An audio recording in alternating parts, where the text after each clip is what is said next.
ദൈവ തിരുനാമത്തിന് മഹത്വമുണ്ടാകട്ടെ. ദൈവത്തിൻ്റെ അതിപരിശുദ്ധ നാമം ഇന്നും എന്നേക്കും മഹത്വപ്പെടുമാറാകട്ടെ. 15-ാമത്തെ വാക്യം വരെ 89-ാം സങ്കീർത്തനം അതിൻ്റെ 15-ാമത്തെ വാക്യം വരെ നമ്മൾ ചിന്തിച്ചു. ദൈവത്തിൻ്റെ അത്ഭുതകാര്യം, അത് പ്രത്യേകിച്ച് നമ്മൾ പ്രകൃതിയിലൊക്കെ ദൈവത്തിൻ്റെ കരവിരുത്, നമ്മുടെ തന്നെ സൃഷ്ടിയിലും നമ്മൾ 3 കാര്യത്തെക്കുറിച്ച് ചിന്തിച്ചാൽ 2 കാര്യങ്ങളാണ് പറഞ്ഞത്. അതായത് തിരുവചനം നമ്മളിൽ കൂടെ ദൈവത്തിൻ്റെ ശബ്ദമാണ് തിരുവചനം, തിരുവെഴുത്തെന്ന് പറയുന്നത്. രണ്ടാമത് ദൈവത്തിൻ്റെ പഠിപ്പിക്കൽ, ദൈവത്തിൻ്റെ സർവ്വശക്തി നമ്മൾ സൃഷ്ടിയിൽ കാണുന്നു, പ്രകൃതിയിൽ കാണുന്നു. മൂന്നാമത് നമ്മുടെ തന്നെ ജീവിതാനുഭവങ്ങൾ, അതിൽ കൂടെ ദൈവം നമ്മളോട് സംസാരിക്കുന്നു.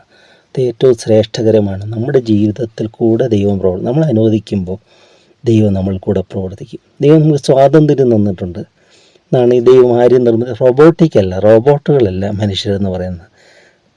വിശ്വസിച്ചോണം, പൊയ്ക്കോളണം, വന്നോണം, അങ്ങനെയൊന്നുമില്ല. നമുക്ക് സ്വാതന്ത്ര്യമാണ്. ഞാൻ വാതിൽക്കൽ നിന്ന് മുട്ടുന്നു, ആരെങ്കിലും എൻ്റെ ശബ്ദം കേട്ട് വാതിൽ തുറന്നാൽ ഞാൻ അവൻ എന്നോടും കൂടെ അത്താഴം കഴിക്കുമെന്ന്. ആ ഫ്രീഡം, അതാണ് ദൈവം മനുഷ്യർ തന്നിരിക്കുന്നത്.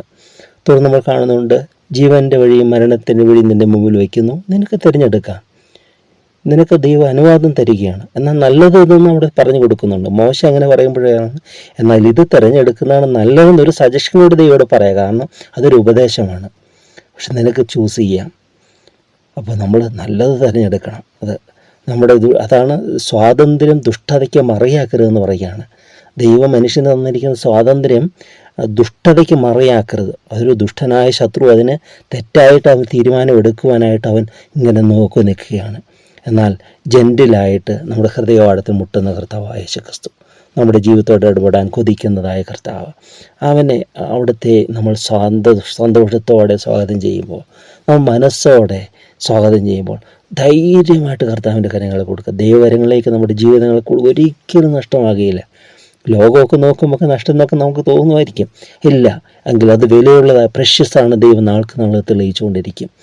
അവങ്കിലേക്ക് നോക്കിയ പ്രകാശിതരായവരുടെ മുഖം ലജ്ജിച്ചു പോയതുമില്ല. അതാണ് 15-ന്റെ അവസാനം നമ്മൾ കാണുന്നത്. യഹോവയെ, അതായത് ജയഘോഷം അറിയുന്ന ജനത്തിന് ഭാഗ്യം, യഹോവയെ അവർ നിന്റെ മുഖപ്രകാശത്തിൽ നടക്കും. ജയഘോഷം, അതായത് നമ്മൾ 112-ാം സങ്കീർത്തനത്തിൽ വരുന്നുണ്ട്, നീതിമാന്മാരുടെ കൂടാരത്തിൽ മഹത്വത്തിൻ്റെ രക്ഷയുടെ ശബ്ദമെന്ന് ദാവീദ് മുഖാന്തരം പരിശുദ്ധാത്മാവ് പറയുന്നതായിട്ട് അവിടെ കാണുന്നുണ്ട്. നീതിമാന്മാരുടെ കൂടാരം, മഹത്വത്തിൻ്റെയും രക്ഷയുടെയും ശബ്ദം. അവിടെ എപ്പോഴും നമ്മൾ സന്തോഷത്തിൻ്റെ ഒരു സ്തുതിയും സ്തോത്രവും ഒക്കെ നമ്മുടെ രംഗത്തിൽ എപ്പോഴും വന്നുകൊണ്ടിരിക്കും. ദൈവം നമ്മളോട് കൂടെയുള്ളതുകൊണ്ട് കഷ്ടങ്ങളിലും സന്തോഷിക്കുവാനായിട്ട് സാധിക്കുമെന്ന് പറയുന്നുണ്ട്, തിരുവെഴുത്ത് കാണുന്നുണ്ട്. ഇപ്പോൾ ഇവിടെ പറയുകയാണ്, ജയഘോഷം അറിയുന്ന ജനത്തിന് ഭാഗ്യം, യഹോവയെ അവർ നിൻ്റെ മുഖപ്രകാശത്ത് നടക്കും. ദൈവം നമ്മളോട് കൂടെയുള്ളതുകൊണ്ട് അവൻ്റെ മുഖപ്രകാശം നമ്മളെ വഴി നടത്തുകയാണ്. നമ്മുടെ ഇരുളെല്ലാം നീങ്ങുകയാണ്. അപ്പോൾ നമ്മൾ മുമ്പോട്ട് നോക്കിയിട്ട് ചില ഇതിലേക്കൊക്കെ നോക്കി, ഫ്യൂച്ചറിലേക്ക് നോക്കിയിട്ട് അയ്യോ എന്തായിത്തീരും, നമ്മൾ പേടിക്കേണ്ട. ഓരോ ചുവടും നമ്മളുടെ അടുക്കൽ ഒരു കൈവിളക്കുണ്ടെങ്കിൽ, ഒരു ടോർച്ച് ഉണ്ടെങ്കിൽ, ലൈറ്റ് ഉണ്ടെങ്കിൽ, നമ്മൾ ഓരോ ചുവടും മുമ്പോട്ട് വെക്കുമ്പോൾ പ്രകാശം മുമ്പോട്ട് പോയിക്കൊണ്ടിരിക്കുക. നമ്മൾ അവിടെ തന്നെ സ്റ്റക്കായി നിന്നാലോ പ്രകാശം മുമ്പോട്ട് പോവുകയില്ല. നമ്മൾ പോകും തോറും ആവശ്യമായിരിക്കും പ്രകാശം നമ്മുടെ കാൽച്ചുവടുകൾക്ക് വന്നുകൊണ്ടേയിരിക്കും. എന്നാൽ ദൈവം നമ്മളോട് കൂടെ ഉണ്ടെങ്കിൽ ദൈവം നമ്മളെ വഴി നടത്തും. അതിനെക്കുറിച്ച് നമ്മൾ ടെൻഷൻ ആകേണ്ട ആവശ്യമില്ല, വറിയാകേണ്ട ആവശ്യമില്ല.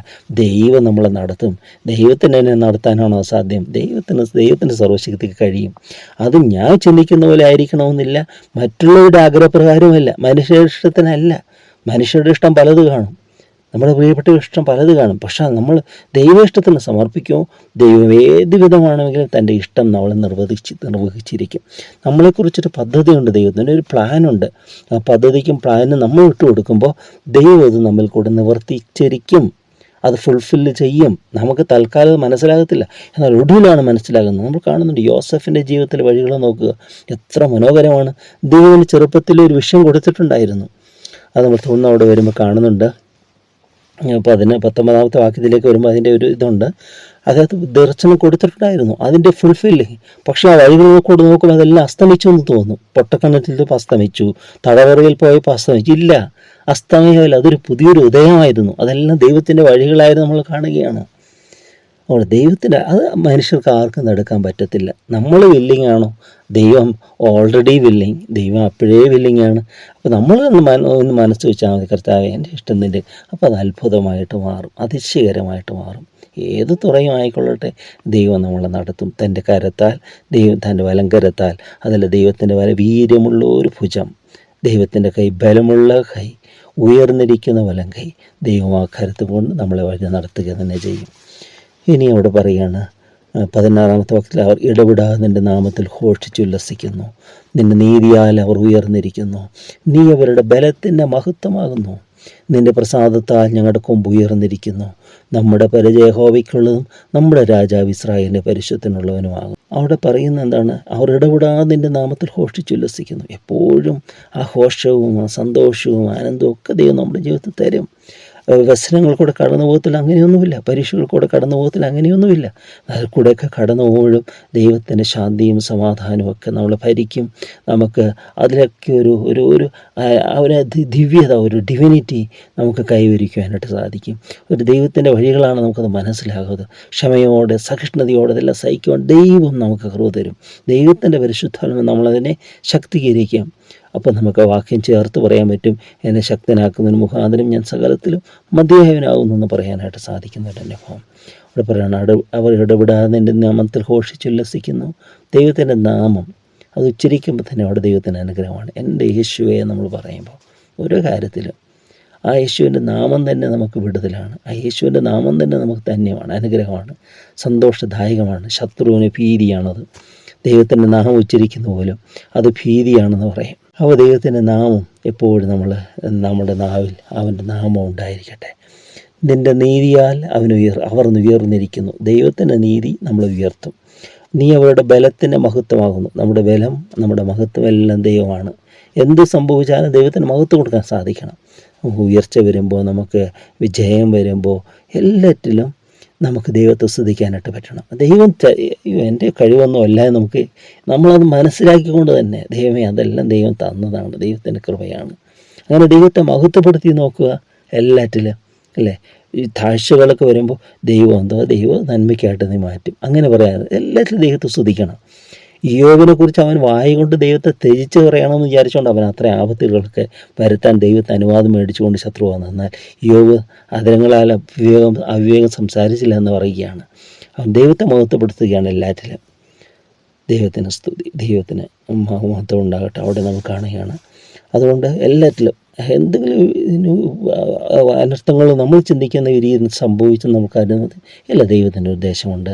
ദൈവം അതെല്ലാം നന്മയ്ക്കാക്കി മാറ്റും. ദൈവത്തിൻ്റെ തിരുനാമഹത്വപ്പെടുത്തി നമുക്ക് പറയാനായിട്ട് സാധിക്കണം.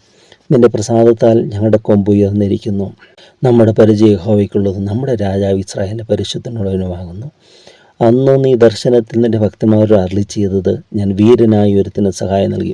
അതാ ദർശനത്തിൽ നിൻ്റെ ഭക്തന്മാർ അരുളി ചെയ്യുന്നു. ദൈവം ഇന്നും സ്വപ്നങ്ങളിൽ കൂടെയും ഒക്കെ ദൈവം നമ്മളോട് ഇടപെടും. അതിലും നമ്മൾ ആശ്രയിക്കാതെ നമ്മളത് വിവേചിച്ചറിയാനായിട്ട് അതൊരു പ്രായത്തിൽ ദൈവം നമ്മളെ നടത്തും. അത് നമുക്ക് ദൈവം മനസ്സിലാക്കി തരും. ദൈവത്തുള്ള സ്നേഹത്തെ നമ്മൾ നിറഞ്ഞാൽ മാത്രം മതി, അതിനൊക്കെ ദൈവം നമ്മളെ വഴി നടത്തും.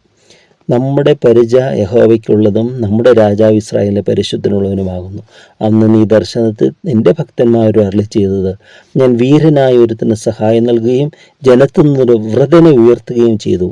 ഞാൻ എൻ്റെ ദാസനായ ദാവീദിനെ കണ്ടെത്തി, എൻ്റെ വിശുദ്ധ തൈലം കൊണ്ട് അവനെ അഭിഷേകം ചെയ്തു. എൻ്റെ കൈ അവനോട് കൂടെ സ്ഥിരമായിരിക്കും, എൻ്റെ ഭുജം അവനെ ബലപ്പെടുത്തും. ശത്രുവിനെ തോൽപ്പിക്കുകയില്ല, വഷളൻ അവനെ പീഡിപ്പിക്കുകയുമില്ല.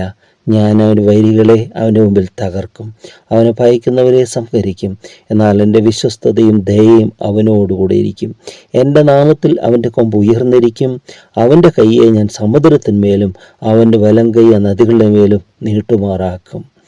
അവിടെ ഈ ദയയും അവനോടുകൂടെ ഇരിക്കും, എൻ്റെ നാമത്തിൽ അവൻ്റെ കൊമ്പ് ഉയർന്നിരിക്കും.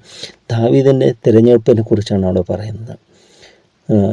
ദർശനത്തിൽ ഭക്തന്മാർ അരുളി ചെയ്യുന്ന ദൈവം ഓരോ കാര്യങ്ങൾ വരാനിരിക്കുക. നമ്മൾ കാണുന്ന ശമൂവേൽ പ്രവാചകനോടാണ് ദൈവം പറയുന്നത്, നീ എഴുന്നേറ്റ് പോയി ഇശായിയുടെ മക്കളിൽ ഒരു രാജാവിനെ ഞാൻ കണ്ടിരിക്കുന്ന പറയുന്നത്. ദാവീദിനെ കണ്ടെന്നല്ല പറയുന്നത്, ഒരു രാജാവിനെ കണ്ടിട്ടുണ്ടെന്നാണ് പറയുന്നത്. ദൈവം മുന്നേ ഒരു ആട്ടിടയനിൽ രാജാവിനെ കാണുന്ന ഒരു ദൈവം. അതാണ് പ്രത്യേകത. ഒരു ശില്പി ഇപ്പോൾ ഈ പാറയിലൊക്കെ ശില്പമൊക്കെ കൊത്തിയെടുക്കുന്ന വിഗ്രഹാരാധനയല്ല കേട്ടോ, അതിനോടല്ല. ഒരു ശില്പി, ഈ ആർക്കിടെക്ചർ ഇത് ചെയ്യുന്ന ഒരു വ്യക്തി ഒരു പാറയെ കണ്ടാൽ അതിൽ നിന്ന് ആദ്യം മനസ്സിലൊരു രൂപം, ഒരു ചിത്രം വരും. അത് അവൻ ചെതുക്കിയെടുക്കുകയാണ്. ആദ്യം അവന് തെളിയുന്നത്, അവൻ്റെ മനസ്സിലത് വന്നു കഴിഞ്ഞു. പിന്നെ അതിനെ ചെതുക്കിയെടുത്ത് അത് കല്ലിൽ ആപ്റ്റ് ചെയ്യുകയാണ്. ഈ ദാവീദിൻ്റെ ഇതെന്ന് പറയുന്നുണ്ട്. അതായത് ഒരു തൂക്കിയെറിയപ്പെട്ട ഒരു കല്ലായിരുന്നു, ഒരു വലിയൊരു പാറക്കല്ല്. അത് കണ്ട ഉടനെ ഒരു കലാകാരന് ഈ ശില്പവിദ്യ ചെയ്യുന്ന ഒരുത്തന്നെ കണ്ടപ്പോൾ ഇതിനകത്തൊരു ദാവീദ് മറഞ്ഞിരിപ്പെന്ന് കണ്ടു. ആ ദാവീദിൻ്റെ ദീർഘഷ്ടം അവൻ കാണുകയാണ്. കണ്ടിട്ട് അതെല്ലാം അത് കൊത്തിയെടുക്കുകയാണത്. എന്ന് പറഞ്ഞ പോലെ ഒരു ക്യാൻവാസിലൊരു ചിത്രം വരയ്ക്കുക. ഒരു ചിത്രം പേപ്പറിൽ വരയ്ക്കുന്നതിന് മുമ്പ്, ക്യാൻവാസിൽ വരയ്ക്കുന്നതിന് മുമ്പ് അദ്ദേഹത്തിൻ്റെ മനസ്സിൽ മനോമുഖരത്തെ ചിത്രം വന്നു കഴിഞ്ഞു, അവൻ്റെ ഹൃദയത്തിൽ അത് വന്നു കഴിഞ്ഞു ആ ചിത്രം. എന്നിട്ട് അവനത് കോപ്പി ചെയ്യുകയാണ്. എവിടെ നിന്ന്? തൻ്റെ തന്നെ മനസ്സിൽ നിന്നും ചിന്തയിൽ നിന്നും വന്ന ചിത്രം കോപ്പി ചെയ്യുകയാണ് ചെയ്യുന്നത്. അപ്പോൾ എന്ന് പറഞ്ഞ പോലെ ദൈവം നമ്മളെക്കുറിച്ച് ഒരു ബ്ലൂ പ്രിൻ്റ്, നമ്മളെക്കുറിച്ച് ഒരു ഇത് ദൈവത്തിനുണ്ട്. ഇവൻ ഇന്നതാകും, ഇവനെ ഞാൻ കണ്ടിരിക്കുന്നു. അപ്പോൾ ദൈവത്തിന് വിധേയപ്പെടുമ്പോൾ ദൈവം അത് ഫുൾഫിൽ ചെയ്യുകയാണ്. അപ്പോൾ ഇവിടെ പറയുകയാണ്, ഞാൻ അങ്ങനെ ശമൂവേൽ പ്രവാചകനെ അയക്കുകയാണ്. ശമൂവേൽ പ്രവാചകനോട് ചെല്ലുന്നു. 8 മക്കളുണ്ട്, 7 പേരെയും വിളിച്ചു നിർത്തുക. മൂത്തവർ 4 പേര് പട്ടാളത്തിലാണ്. അപ്പോൾ നല്ല തടിയും ഉയരമൊക്കെ ഉണ്ട്. ഒന്നാമത് വന്നപ്പോൾ തന്നെ ശമൂവേൽ വിചാരിച്ചു ഇവനായിരിക്കാം. ദൈവം പറഞ്ഞ അല്ല, അവനൊന്നുമല്ല. നീ മുഖം നോക്ക്. ദൈവം മുഖമൊന്നുമല്ല, ദൈവം ഹൃദയങ്ങളെയാണ് നോക്കുന്നതെന്ന് അവിടെ പറയുന്നുണ്ട്. ഇനി അപ്പോൾ അവൻ്റെ പൊക്കം കണ്ടിട്ട് വിചാരിക്കും അവനാ രാജാവ്, അല്ലെങ്കിൽ അവൻ്റെ ശരീരപ്രകൃതി കണ്ടിട്ട് വിചാരിക്കും അവനാ രാജാവ്. അതൊന്നും അല്ല എന്ന് ദൈവം പറയും മാത്രമായിട്ട്. അവസാനം നോക്കിയപ്പോൾ തിരഞ്ഞെടുക്കേണ്ടവൻ അവിടെ ഇല്ല. ഇത്രയും എല്ലാവരും ആയോന്നിരിക്കുമ്പോൾ അപ്പോഴാണ് ഇശയ്യാ പറയുന്നത്. അപ്പം പറയാണ്, ഇല്ല, ഒരുത്തനുണ്ട്, അവൻ ആടിനെ മേയ്ക്കാൻ പോയിരിക്കുക. വീട്ടിൽ ഈ പ്രവാചകൻ വരുന്ന കാര്യമൊന്നും അവരോ അറിയിച്ചില്ല. അവനെ അതിനൊന്നും കൊള്ളത്തില്ലെന്ന് വിചാരിച്ചു, അവൻ ആടിനെ മേയ്ക്കാനായിട്ട്. എന്നാൽ ഈ ശമൂവേൽ പ്രവാചകൻ പറയുക, അവൻ വന്നിട്ടില്ല, ഞാൻ ഭക്ഷണത്തിലിരിക്കില്ല. അവർ മേശ ഫുഡൊക്കെ ഒരുക്കിയിട്ടുണ്ട്. അപ്പോൾ എല്ലാം കഴിഞ്ഞു, ഇനി കഴിക്കാം, ആരെയും ദൈവം തിരഞ്ഞെടുത്തിട്ടില്ലെന്ന് വിചാരിച്ചുകൊണ്ട്. അല്ല, അവൻ വന്നിട്ടില്ല, അത് ഞാൻ ഭക്ഷണം തിരിക്കുകയില്ല. ഉടനെ ആളെ വിട്ട് അവനെ ഒളിപ്പിക്കുക. ദാവീദിൻ്റെ ദൂരത്തുനിന്ന് വരുമ്പോൾ തന്നെ ദൈവത്തിൻ്റെ ആത്മാവ് ശമൂവേൽ പ്രവാചകൻ പറയാം, അവൻ തന്നെ എന്ന് പറയാം, ആ വരുന്നവൻ തന്നെ അവനാണ് എന്ന് പറഞ്ഞു. അവിടെ വെച്ച് തൈലക്കൊമ്പെടുത്ത് ദാവീദിനെ അഭിഷേകം ചെയ്യുകയാണ് ശമൂവേൽ പ്രവാചകൻ. അതുകൊണ്ട് ദർശനത്തിൽ എന്നിട്ട് ദാവീദിനെ വിശുദ്ധ തൈലം കൊണ്ട് അവനെ അഭിഷേകം ചെയ്യുന്നു. 20-ാമത്തെ വാക്യം, ഞാൻ എൻ്റെ ദാസനായ ദാവീദിനെ കണ്ടെത്തി, എൻ്റെ വിശുദ്ധ തൈലം കൊണ്ട് അവനെ അഭിഷേകം ചെയ്തു. എൻ്റെ കൈ അവനോടുകൂടെ സ്ഥിരമായിരിക്കും. എൻ്റെ ഭുജം അവനെ ബലപ്പെടുത്തും, ശത്രുവിനെ തോൽപ്പിക്കുകയില്ല, വഷളൻ അവനെ പീഡിപ്പിക്കുകയുമില്ല. ഞാൻ അവൻ്റെ വൈരികളെ അവൻ്റെ മുമ്പിൽ തകർക്കും, അവനെ പയക്കുന്നവരെ സംഹരിക്കും. എന്നാൽ എൻ്റെ വിശ്വസ്തതയും അവനോടുകൂടെ ഇരിക്കും, എൻ്റെ നാമത്തിൽ അവൻ്റെ കമ്പു ഉയർന്നിരിക്കും. ദൈവത്തിൻ്റെ വിശ്വസ്തത അത് നമ്മളെ കൂടെ അത് ആവർത്തിച്ച് പറയുക അല്ലേ. ദൈവം ഒരു തീരുമാനം എടുത്തിട്ടുണ്ടോ നമ്മളെക്കുറിച്ച്? നമ്മൾ ദൈവത്തോടൊരു വാക്ക് പറഞ്ഞിട്ടുണ്ടോ? നമ്മൾ ദൈവത്തിന് യഥാർത്ഥമായിട്ട് ദാഹിക്കുന്നവരാണോ? ദൈവം വിശ്വസ്തനാണ്. ദൈവം നമുക്ക് തന്നെ നമുക്ക് മനസ്സിലാക്കി തരും, എക്സ്പ്ലെയിൻ ചെയ്തു തരും. അത് അറിവല്ല, അത് ദൈവം ഒരു അനുഭവമാണ് നമ്മുടെ ജീവിതത്തിൽ.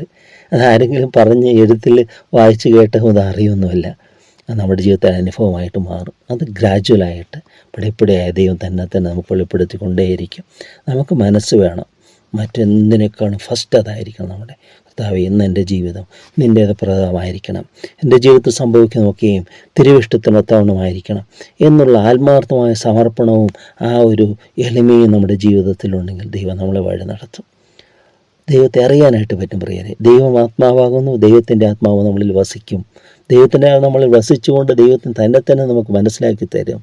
ദൈവത്തിൻ്റെ സ്നേഹവും കരുതലും കാവലും എല്ലാം നമുക്ക് മനസ്സിലാക്കുവാൻ, ദൈവത്തിൻ്റെ സ്നേഹം രുചിച്ചറിയാൻ എല്ലാം. യോഹന്നാൻ ശ്ലീഹ അന്ന് യേശുവിന് മാറോട് ചാർന്നിരുന്നെങ്കിൽ, മഗ്ദലക്കാരത്തെ യേശുവിന് കാൽപാദം കഴുകിയെങ്കിൽ ഇന്നും നമുക്കതെല്ലാം അനുഭവമാണ്. ആ സമാധാനത്തിലേക്ക് പകരപ്പെട്ടുവെങ്കിൽ ഇന്നും അതേ അനുഭവം തന്നെ കർത്താവ് അതിനേക്കാൾ ഉദ്ധിതനായ യേശു കർത്താവ് നമ്മളോട് കൂടെ ഉള്ളതുകൊണ്ട് എത്ര പുനരുദ്ധാനത്തിൻ്റെ ശക്തി നമ്മളെ അനുഭവിക്കാനായിട്ട് ദൈവം ഇടയാക്കി തീർക്കും. ദൈവത്തിന് നമുക്കതിനായി സമർപ്പിക്കാം. സ്നേഹം നിറഞ്ഞ ദൈവമേ, ഞങ്ങൾ തിരുവഴുത്ത് ഓരോ ധ്യാനിക്കുമ്പോൾ അതിൻ്റെ ആഴങ്ങളിലേക്ക് ഞങ്ങൾ കൊണ്ടുപോകുന്നതിനായി സ്തുതി. നിൻ്റെ ദിവ്യ സ്നേഹം രുചിച്ചറിയാൻ ഞങ്ങളിവിടെ സ്നേഹിച്ച സ്നേഹം, ക്രൂശിലെ സ്നേഹം എല്ലാം ഇതിൻ്റെ ആഴങ്ങളെല്ലാം തിരിച്ചറിയാൻ ഞങ്ങൾ ഉള്ളിൽ ഞങ്ങളെ പ്രകാശിപ്പിക്കണമേ എന്ന് പ്രാർത്ഥിക്കുന്ന കർത്താവേ. അപ്പോൾ ആ ചോദ്യം ചോദിക്കുന്നവരോട് ഞങ്ങൾക്ക് അപ്പോൾ ആ വാക്കുകളല്ല ഞങ്ങളുടെ ജീവിതത്തിൽ തന്നെ അത് രുചിച്ചറിഞ്ഞു എന്ന് പറയത്തക്കവണ്ണം വാക്കുകളിൽ അടങ്ങാത്ത ആ രുചിയും അനുഭവമൊക്കെ ഞങ്ങൾക്ക് തുടർന്ന് തരണമേ എന്ന് പ്രാർത്ഥിക്കുന്നു. എല്ലാം നന്മ നടക്കണമേ, തുടർന്ന് മാത്രം യേശു നാമത്തിൽ തന്നെ. ആമേൻ.